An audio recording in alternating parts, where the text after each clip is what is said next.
Once again, all of you, welcome back to my YouTube channel. My name is Adira. എല്ലാവർക്കും എൻ്റെ YouTube ചാനലിലേക്ക് സ്വാഗതം. എൻ്റെ പേര് Athira. So we are discussing about state syllabus 10th standard chemistry portions. അപ്പോൾ നമ്മൾ state സിലബസിലെ 10th സ്റ്റാൻഡേർഡിലെ കുട്ടികളുടെ syllabus അതിനെ ബേസ് ചെയ്തുള്ള ചാപ്റ്റേഴ്സ് ആണ് ഡിസ്കസ് ചെയ്തുകൊണ്ടിരിക്കുന്നത്. അതിനകത്ത് ഫസ്റ്റ് ചാപ്റ്റർ ഇന്ന് നമ്മൾ വൈൻഡ് അപ്പ് ചെയ്യുകയാണ്. ലാസ്റ്റ് പോർഷൻ എന്ന് പറയുന്നത് എഫ് ബ്ലോക്ക് എലമെന്റ്സിനെ പറ്റിയിട്ടുള്ളതാണ്.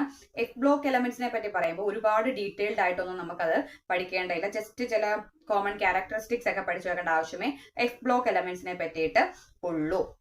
അപ്പം എഫ് ബ്ലോക്ക് എലമെന്റ്സ് എന്ന് പറയുമ്പോൾ തന്നെ അറിയാം, അതിനകത്തെ ഔട്ടർ മോസ്റ്റ് ഇലക്ട്രോൺ വരുന്നത് എഫിനകത്തായിരിക്കണം, എഫ് സബ്ഷെല്ലിലായിരിക്കണം. പിന്നെ പറയുന്നതെന്ന് വെച്ചാൽ അതിനെ ആക്ടിനത്തിനും ലാന്തനത്തിനും ശേഷം വരുന്ന എലമെന്റ്സിനെയാണ് നമ്മൾ എഫ് ബ്ലോക്ക് എലമെന്റ്സ് എന്ന് പറയുന്നത്. പീരിയോഡിക് ടേബിളിന്റെ താഴെ നമ്മൾ രണ്ട് സെപ്പറേറ്റ് റോസ് ആയിട്ട് അറേഞ്ച് ചെയ്തിരിക്കുന്നതാണ് എഫ് ബ്ലോക്ക് എലമെന്റ്സ് എന്ന് പറയുന്നത്. അത് 6, 7 എന്നീ പീരീഡുകളിലാണ് വരുന്നത്. എഫ് ബ്ലോക്ക് എലമെന്റ്സ് എന്ന് പറയുമ്പോൾ നമ്മുടെ പീരിയോഡിക് ടേബിളിന്റെ ലാസ്റ്റ് സ്പെഷ്യൽ 2 റോ ആയിട്ട് അറേഞ്ച് ചെയ്തിരിക്കുന്നതാണ് എഫ് ബ്ലോക്ക് എലമെന്റ്സ്. ആക്ടിനത്തിനും ലാന്തനത്തിനും ശേഷം വരുന്നതാണ് എഫ് ബ്ലോക്ക് എലമെന്റ്സ് എന്ന് പറയുന്നത്.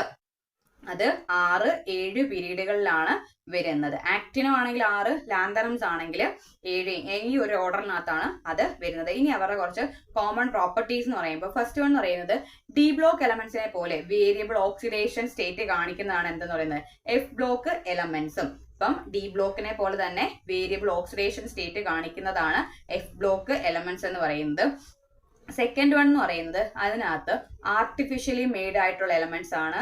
ആർട്ടിഫിഷ്യലി മെയ്ഡ് ആയിട്ടുള്ള എലമെന്റ്സും റേഡിയോ ആക്റ്റീവ് ആയിട്ടുള്ള എലമെന്റ്സും ആണ് അതിൽ ഉള്ളത്. ആർട്ടിഫിഷ്യലി മെയ്ഡും റേഡിയോ ആക്റ്റീവ് ആയിട്ടുള്ള എലമെന്റ്സ് ആണ് അതിനകത്ത് കൂടുതലും ഉള്ളത്. പിന്നെ പറയുന്നതെന്ന് വെച്ചാൽ അതിനകത്തെ കുറച്ച് എലമെന്റ്സ് ആയിട്ടുള്ള യുറേനിയം, തോറിയം, പ്ലൂട്ടോണിയം, ഈ 3 എലമെന്റ്സ് നമ്മൾ ന്യൂക്ലിയർ റിയാക്ടേഴ്സിൽ ഫ്യൂവൽസ് ആയിട്ട് എന്ത് ചെയ്യാറുണ്ട്, ഉപയോഗിക്കാറുണ്ട്.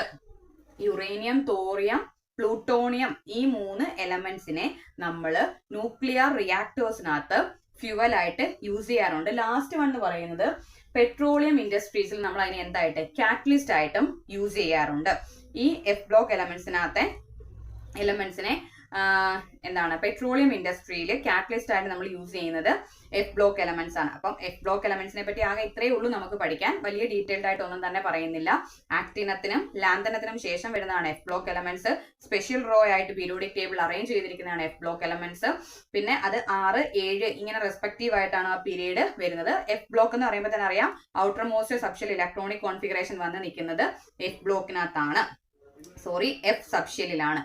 പിന്നെ അതിന്റെ പ്രോപ്പർട്ടീസ് പറയുമ്പോൾ വേരിയബിൾ ഓക്സിഡേഷൻ സ്റ്റേറ്റ് കാണിക്കുന്നുണ്ട്. ആർട്ടിഫിഷ്യലി മെയ്ഡും റേഡിയോ ആക്റ്റീവ് ആയിട്ടുള്ള എലമെന്റ്സ് ആണ്. ന്യൂക്ലിയർ റിയാക്ടേഴ്സിൽ ഫ്യൂവൽ ആയിട്ട് യൂസ് ചെയ്യുന്നുണ്ട്.